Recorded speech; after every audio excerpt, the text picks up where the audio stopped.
would be joy instead. Sure. Yeah. Is she here? Yeah, she's Malvenki? here.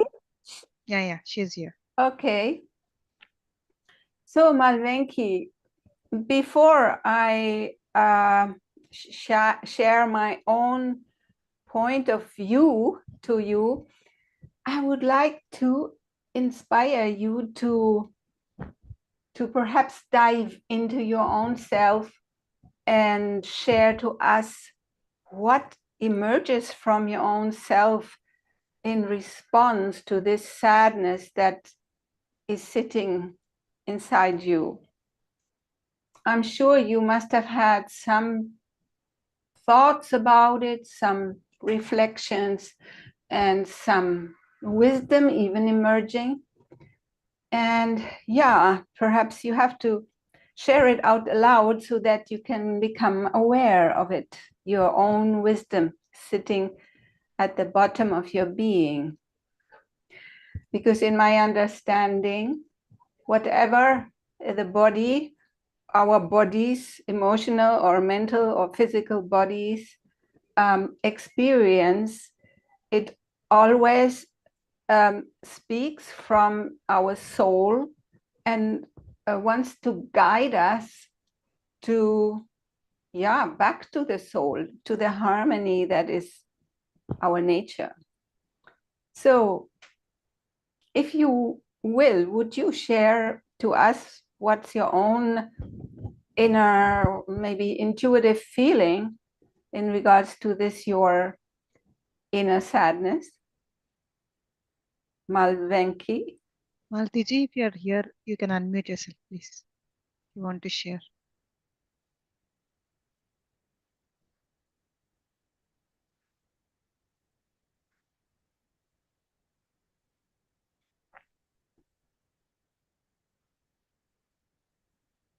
Yeah, maybe we will. She's, yeah, Maltiji. Yeah, please go ahead, Maltiji. We have, in our book club, we have read the book Anastasia, right? Actually, only a week ago we finished it. And it is a little, I found it a little bit heavy going.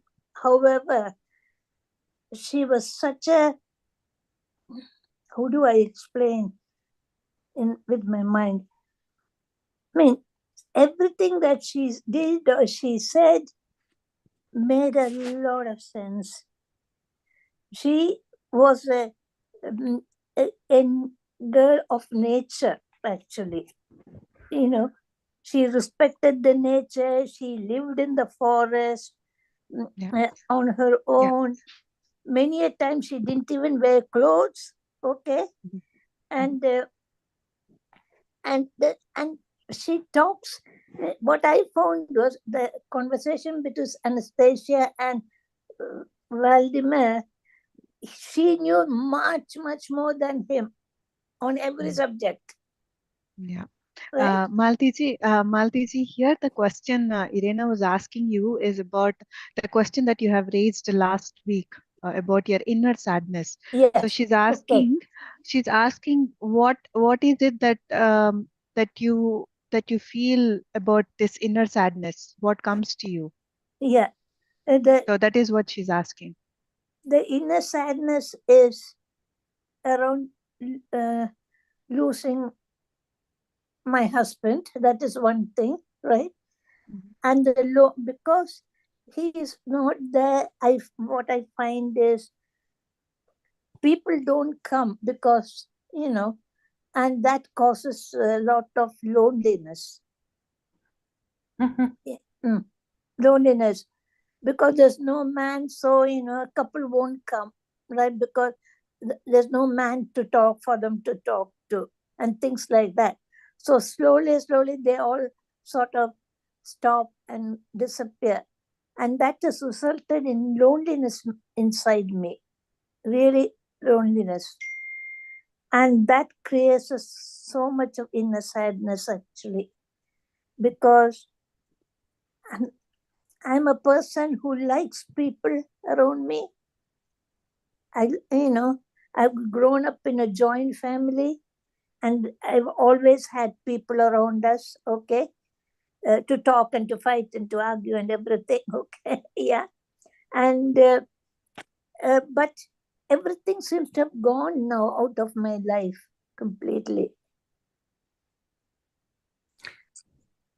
Yeah, I hear you and I understand where you are at. My suggestion is that you perhaps, since we are living in very profoundly shifting and changing and transformative times, you turn a page in your life and say, okay, these people who come as couples, they don't want to visit me because of this and this and this reason. But perhaps you can think of a way to invite your female friends who have children, perhaps, to come and visit you. Okay. And spend time with you, you know. Yes. You understand? Yeah. Yeah. And perhaps you can think of something else. You could, for instance, initiate your own meditation circle, or I don't know, read a book together with your friends. Inspire because people. I've initiated a book club, which is going very well, actually. Yeah. Yeah, bravo. And in that book club, we read Anastasia, which we finished last week. We didn't finish. We started last week. No. They have okay. in The their book book club. club.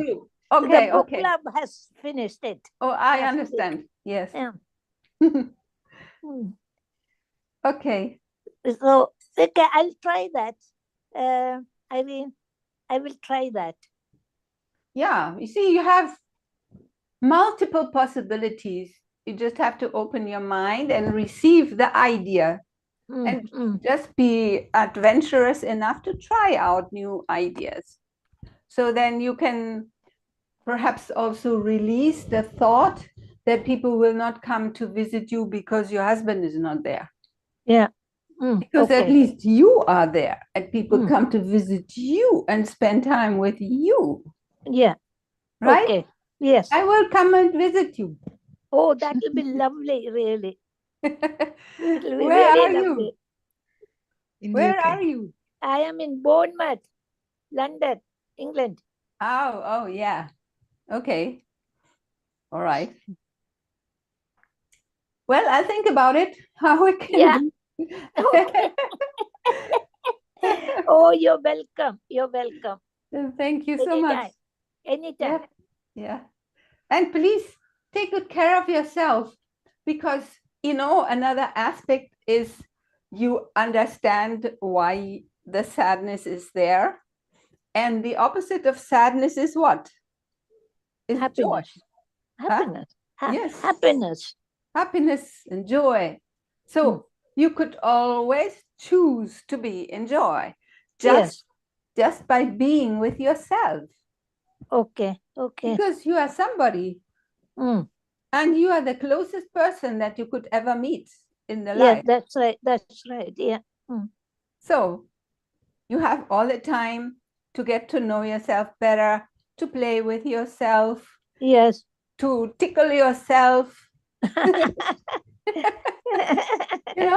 I mean, life is so great. You see, I am living alone since quite some years, and I have looked at all the shadows lurking in my inner spaces, and I've kind of, I don't know, stopped making enmity with them.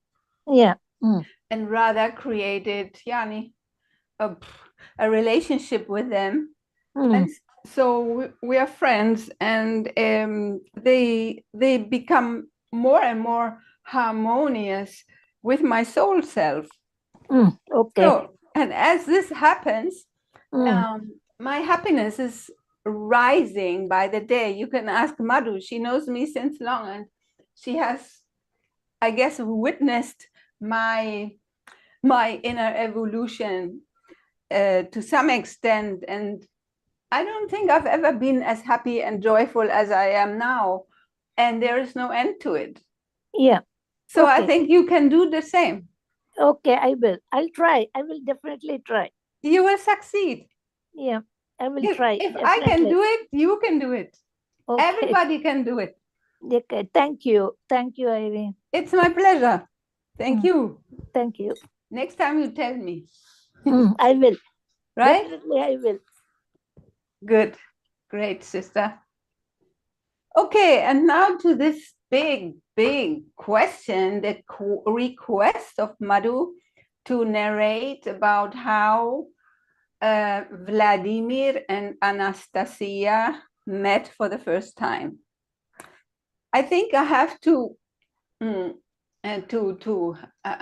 start a little earlier before their actual physical meeting, because there's so much more involved.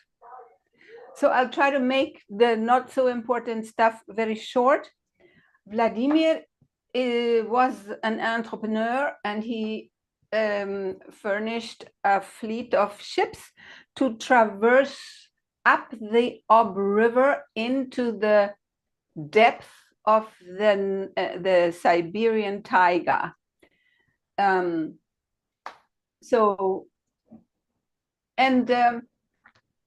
His intention was to connect to the local people and to start trading with them. And so, yeah, that's what he did. He set out in the direction of Novosibirsk into this taiga, and they stopped at larger cities, but also at smaller villages, and experienced that the local people were very keen on entering their boats and exploring what all they had to offer. And and the trade business began. So one day they were stationed at a small village, and just before they wanted to take off further north again, Vladimir decided to come off board the ship, and he took a walk through the village, and he spotted two odd-looking old men. And he walked past them and gave them a greeting nod, and the younger one of them responded to him. The elder one was dressed in a very strange-looking hooded cape that was reaching all the way down to the ground. So very odd-looking, strange-looking person. And he did not respond. But the younger one did respond and started conversing with him. And I don't know how he started the conversation, but it was all about the cedar, the ringing cedar of Siberia. And he started narrating about the many properties, healing properties and benevolent properties of this ringing cedar of Siberia. And he expanded to share that there is, the cedar was created as a reservoir for the energy from the cosmos. And the cedar lives to be approximately 550 years, and in this lifetime accumulates light energy that it's through its many needles, and stores it and gives it back like in a circular motion. This is why the cedar nuts carry very high, lightful healing energies. And he says that there are very rarely cedar trees that store energies, but they don't give it back. So after 500 years, they begin to ring gently in order to signal that they need to be cut down and be distributed among good people for their good use. If after 3 years of ringing, it loses its it loses its chance to give its energy to man, and then has to start burning the energy inside itself, which takes 27 torturous years. So this is why this specific cedar starts ringing to signal to the people, please cut me down and cut me in many small pieces and distribute me among your friends, your family, the people in your villages, and let them cut the smaller pieces into even smaller pieces to create little medallions to tie around their necks to benefit from the profoundly healing energies that the cedar carries. So, and the man invites Vladimir to help him do that, get some 50 men from his ship to move into the taiga to this specific cedar tree, cut it down, and distribute it among the people. But being an entrepreneur, his priority was thinking of his business. And deep inside him, he thought, oh, these strange looking 2 old men, they are just talking superstitious stuff. And because of his own ignorance. So, well, he went back onto his ship and they took sail. But one of the women from the ship had stayed behind, hung out behind a little while. And in a short moment, the younger of the old men removed his medallion, or he removed it from his pocket and hung it around her neck. And then she went back to the ship. And immediately she could feel something on her chest from this medallion. So, and Vladimir noticed that when she entered the ship, and she told him the story. Anyhow, he forgot all about this incident in the effort of caring for his business.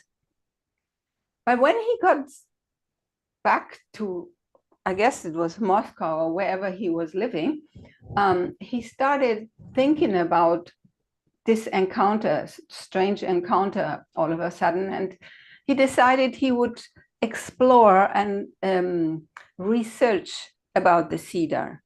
And lo and behold, he opened a can of worms. So much incredible and interesting information was revealed to him in the Bible. There are many, many, many quotes speaking about the healing properties and the benefits of the cedar tree, and so many other sources reveal the same. And then there were even Western people who were very interested in purchasing these Siberian cedars. And they had even manufactured an oil from it. And Vladimir bought some and had it tested and found out it contained only 2 drops of the real oil and was diluted with all sorts of other water and other materials, and it was sold at an astronomical price. And he said, this is not right. it's a Siberian tree, and it should not be the Westerners who make a profit of it, but us, Siberians. And so he decided to make it a business, to find out how to produce the oil, find out the traditional proper technique to do this, and start his own production. Okay, this by the side. Next time he passed by that same village on his next excursion out into the Siberian taiga, he stopped, got down, intending to seek those two old men so he could further his connection to them and, you know, get into depth about this business, which wasn't supposed to be a business, because they had made sure to tell him that the cedar is not meant to be sold, but to be given away to people freely. Yeah. Anyhow, he was about to enter the first house that he passed by when his glance fell on a woman sitting on the hillside or moving on the hillside. And he decided to move towards her and started speaking about those two old men that he met the previous time. And she said, yeah, they were my grandfather and my great-grandfather. And so he was surprised that she knew. And she even addressed him with his first name, Vladimir, and held out her hand, but turned upside down, so with the palm inside, to expect a kiss from him, a lady kiss, which he wasn't ready to give. But anyhow, they greeted, and this was their first contact. And immediately they started engaging in lively conversation.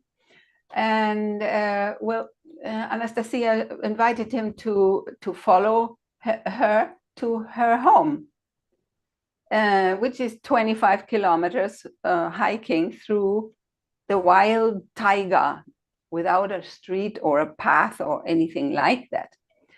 So he thought about it and then just decided, okay, let me go for it. And they set out walking. And he had some provisions, some small provisions, and a bottle of brandy with him. So they set out, and he could hardly keep pace with her because he was not used to walking in such a wild nature. But she was, and she was just jumping about like a young deer. And yeah, anyhow, all the while they were walking, they were conversing until it got to a point where he was so exhausted he couldn't keep up with it. So she suggested, in a nice spot, she suggested, let's sit down and have a rest. And he wanted to take some food. So he took out his food and his bottle of brandy and offered some to her. And she said, no, I don't need to eat. It's all for you. I'm not hungry. So,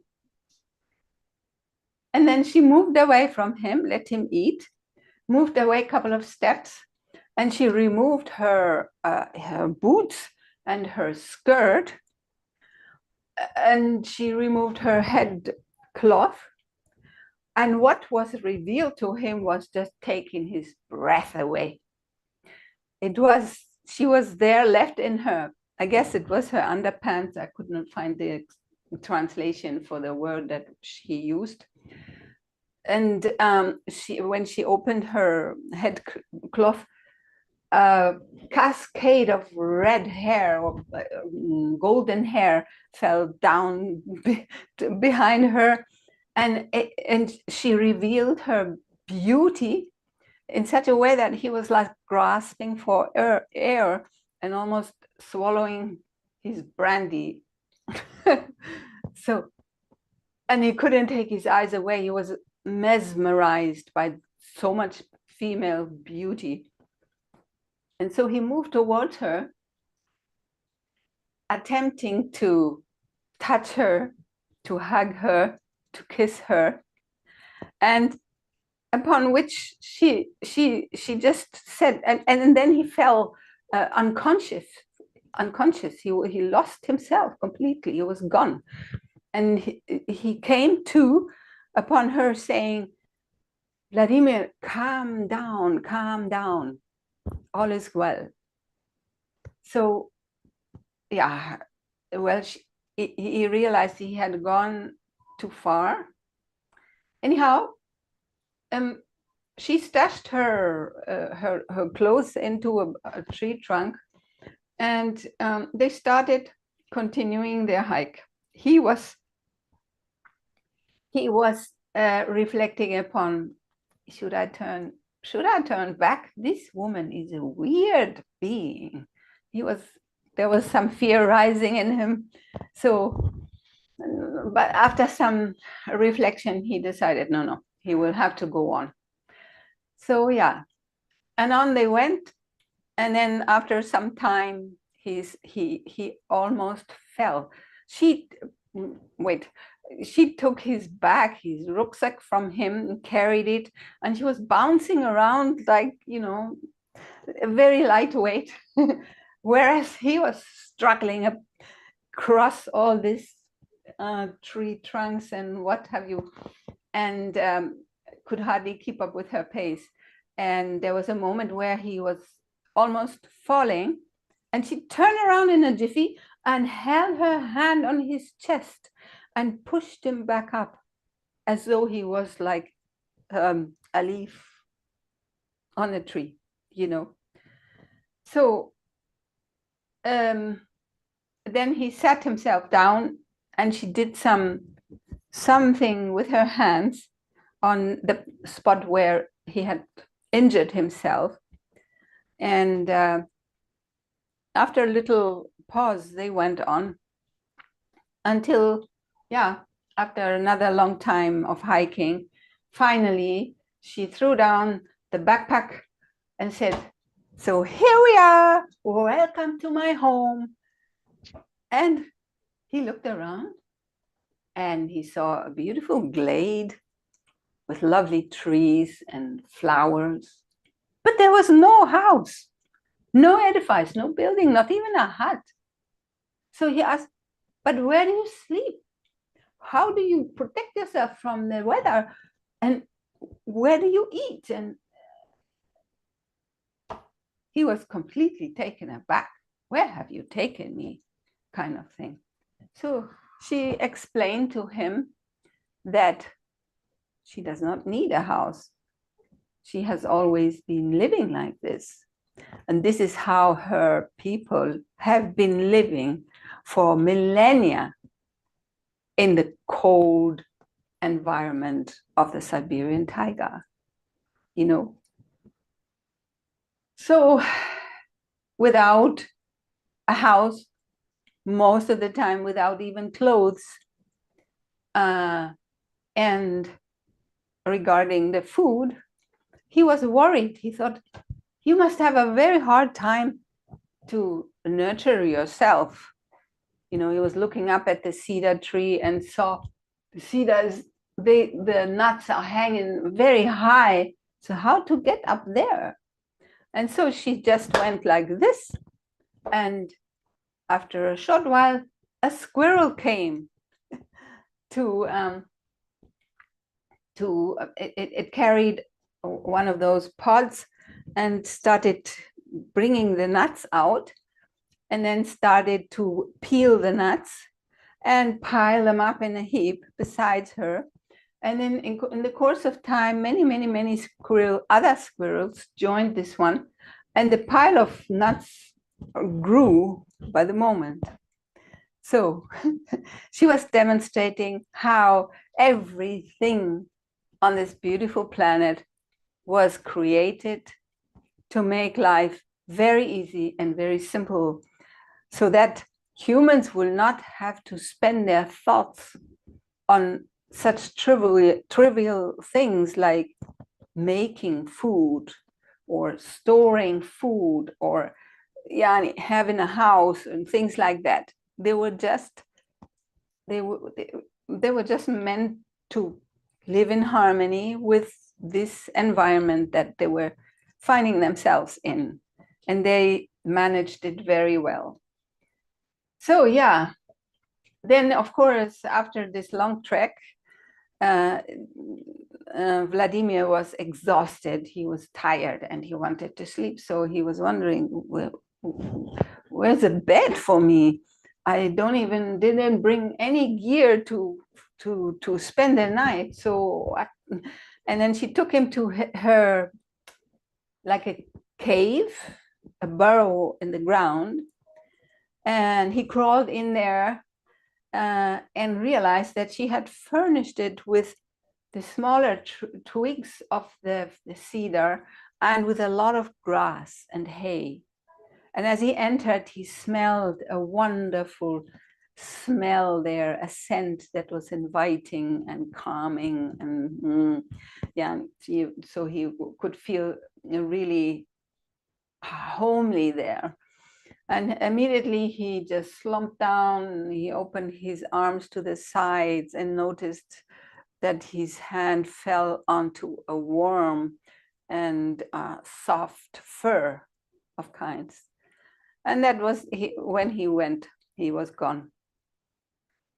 To wake in the morning,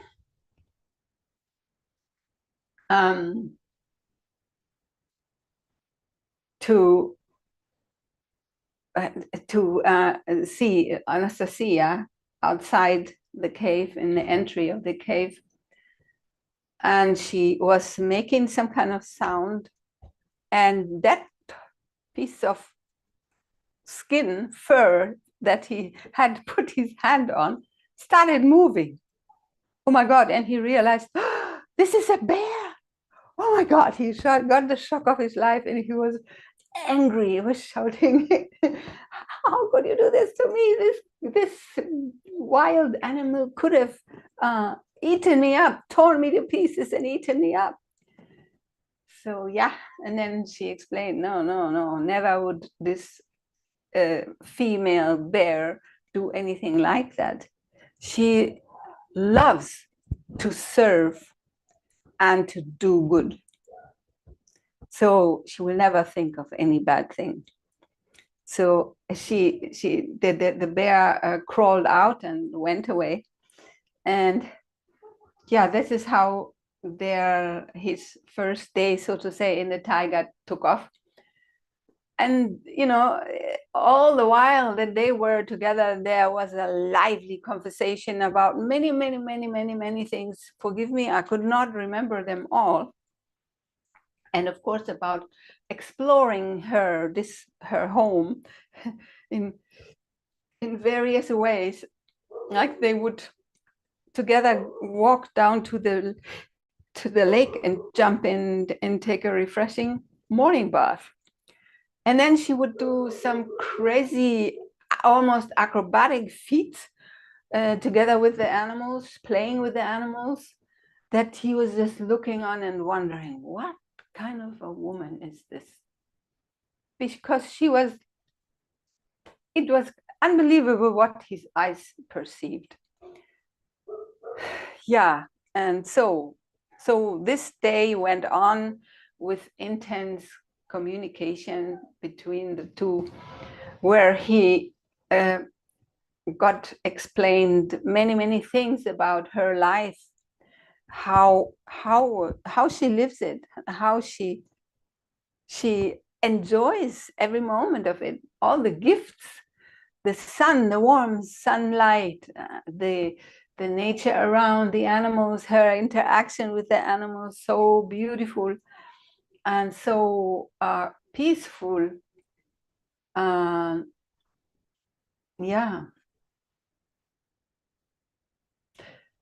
So yeah, the next night was there, and he made sure to tell her that he doesn't want to sleep with the bear in his cave again. So she quickly promised him that it wouldn't be the bear.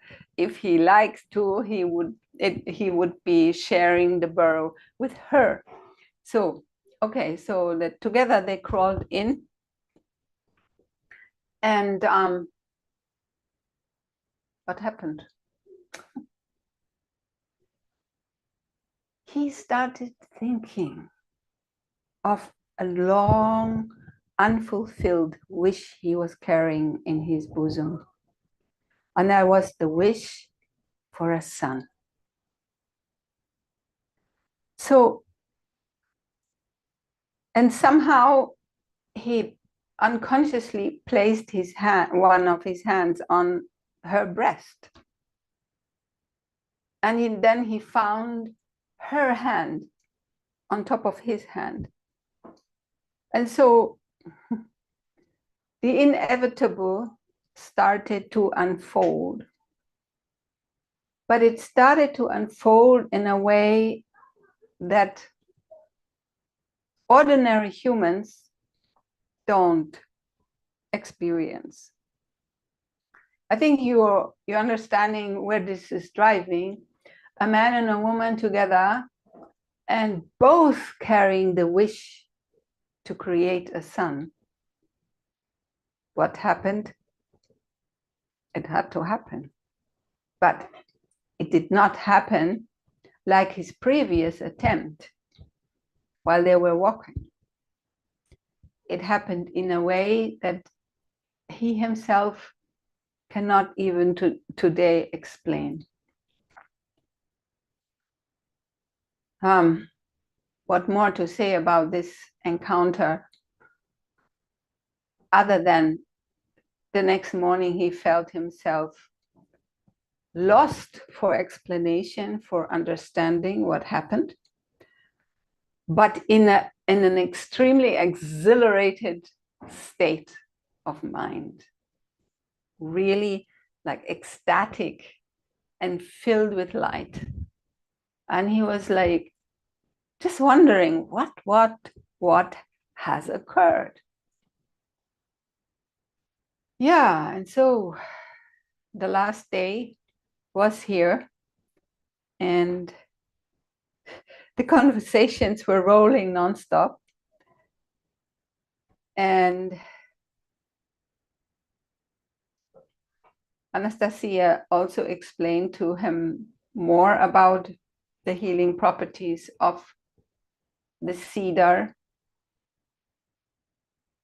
and so many other things. And I can't remember whether they left together back to his ship. And I can also remember whether she asked him at that first meeting point to write books about their encounter. Yeah, but this is how they met, in this unconventional and unusual and very profound way. So have mercy on me and allow me to end this here. And I'm ready to receive any questions, remarks, whatever emerges inside of you with this. Are you still there? We've almost touched the end. No, we'll just go as long as we need. Yeah, so wonderful, Irena. So wonderful. Thank you. It's like when you are narrating it, I was seeing myself there from far off. I was visualizing everything. The picture is happening in front of my eyes. So very beautiful. Thank you once again. It's been really long that that I've read that first book, and memories had come back. So thank you for that. Thank you. Anybody else, friends? Anybody wants to share?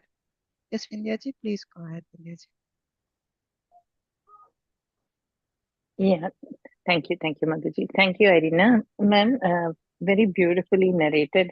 And I could see Madhu ma'am's expressions as you were saying too, like, she was smiling. I really love, you're a great storyteller. And like you were saying, things like the nuts were up there and you're reaching out. It was so animated for us and beautiful. You explained every little thing so well. So thank you. It felt like we were watching the movie with you or whatever.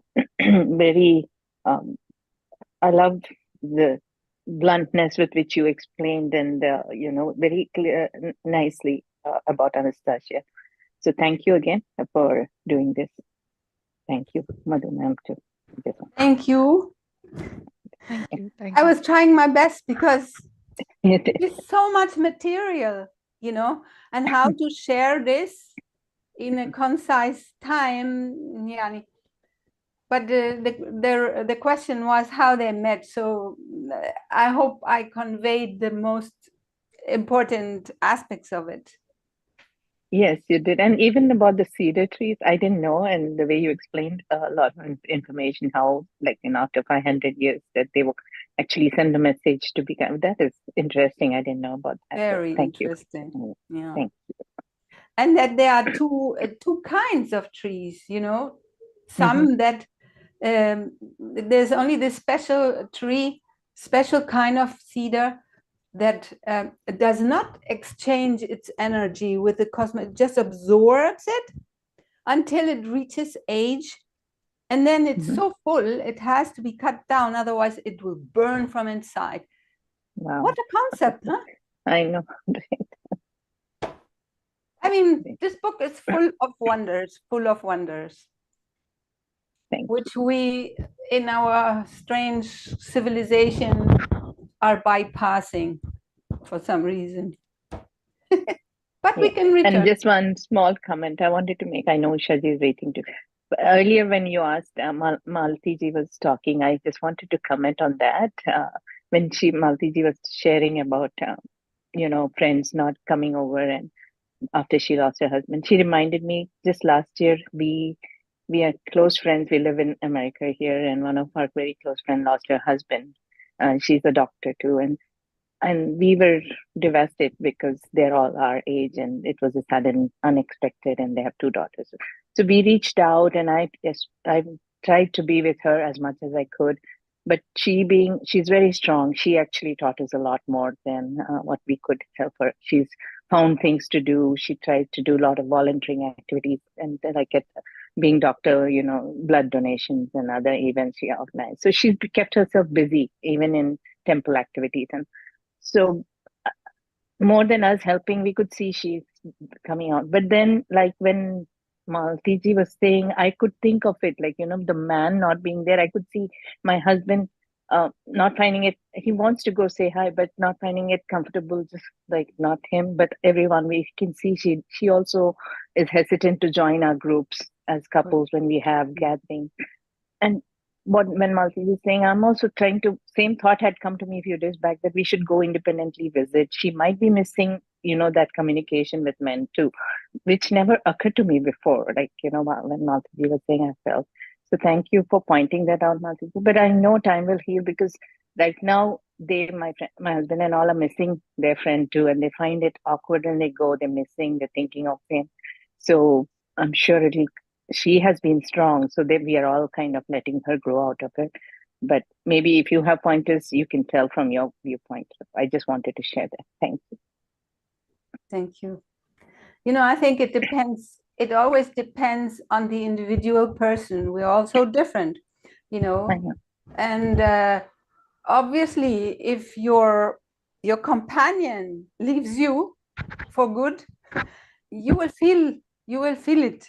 You will feel grief for some time, but then you will come over it and you will start afresh. You will start coming back to yourself and start a fresh life. And you can, think of so many ways to contribute to communities, to start new projects, and which is what Malvenki did. Is You doing know, it. she has done it, and it's so great. And if she continues to it, I'm sure she will find the joy. She has it in her, like everybody. Yani, no? That's where I Thank say you. it's a choice. So thank you for your contribution. Usha, yes, Usha, please go ahead. Hello, Irena. Hello, Madhu. Hello, everyone. Bye. The wonderful way of storytelling, Irena. I was just lost in, my thoughts when you were saying that I could visualize a Disney movie in front of my eyes. It was Wow. so wonderful. Yeah, it was really wonderful because my mobile was away from me. I could, sit back, close my eyes and listen to you. It's just a Disney movie running in front of me. And the way you narrated, was awesome. Thank you. Thank you for Madhu Wow. for suggesting this and Irina to say this so profoundly. Thank you so much. Thank you so much for saying this. I wasn't aware of it. I felt myself stuttering along like Vladimir in the in the tiger. No, But you were in Vladimir's character. okay. Well, it's really uplifting me, and I thank you so much for sharing this. Also, Madhu. Yeah. Thanks. It touches It was me. so nice. Thank you. Thank Thank you. you so much. Okay. With pleasure. Anybody else, friends? Anybody else wants to share?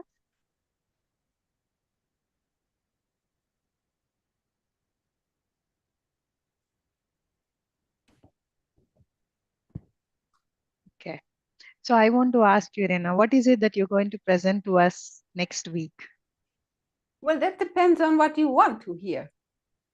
Maybe the continuation, maybe the childhood of Anastasia. Um, And it's all about how nature takes care when nobody is around. So maybe sharing about that part, that how we are also dependent on everything, and how this little girl is independent from that little age in forest with the wild animals. So that is also an interesting story, because we can all relate it to it, because for the parents especially, we can all relate it to it, of how we are taking care of the children. We want to hold on to them, how we are when we are in the nature, we are so scared what will happen, so we don't let the children explore. So maybe you can come up and you can share, so all our friends and everybody who is watching, they can benefit. yeah, what comes to mind is that the place where she shares the time when she was 4 years old and her parents both die, and her grandfathers just left her alone with this situation, where everybody in our world would say, how can they do this? Yeah, but and this is amazing. Yeah, okay, I got it. I will search for this spot and Yani, work on it to Yes, share, because it's a great. central part. I mean, and I think it would really point us to where we are gone. We have gone so terribly off the gifted path of life, that the Creator thought out for us. So yeah, and how we have ended now, or we're starting anew. Okay, I will do. Can you remember which book it was about this situation? I think I'll go through it and I'll All right. let you know about it. Okay. Irina ma'am, it is first book only. It is first book only. Nainaji is saying it is first book. In the first book? Mhm. Yeah. It is explained about her parents. before he leaves, she explains.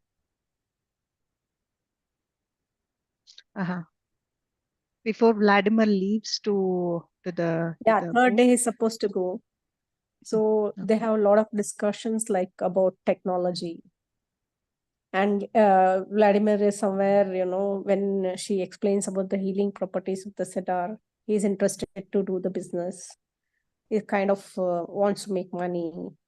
Then she explains about agriculture, how to do, and what is the best way to live life. She explains Okay. how one should be living, like, you know, why she explains this technology as dark. She says this technology that we are caught up is a dark force, and she explains why it is so and how we should live, what we should have. That way she explains, and how important it is to be connected to the nature, what it can do to us. Okay, Nanaji. Thank you. Thank you so much, Nanaji. Because I read it recently, so that's all. Yeah. Nothing, you know. She's explaining very beautiful, and first of all, she's so cute to look. You know, bundle of energy, that light is radiating from her. Mm. Beautiful. Yeah, I'm a little bit like Anastasia. I can't stop talking normally. So beautiful. Wonderful. Nice. Thank you. Thank you. Thank you so much, Nenaji. Yeah, Irena, this is a good point. Nenaji was speaking about the agriculture and the technology that they were speaking before Vladimir left, and also about she speaks about her childhood. Maybe we can cover the three parts: the technology, agriculture, and her childhood. So it will be wonderful. Technology, agriculture, And childhood. and it's all in the first book. Yeah, it's all in the first book. Great. Done. Thank you. Thank you so much. Thank you all Thank you. for your wonderful feedback and for your attentive ears. Yeah, great. So thank you all friends for joining, and thanks to everyone who is watching also in the YouTube. So we'll connect back next week with another interesting information and interesting topics. So thank you. Have a great week, everybody. Thank you.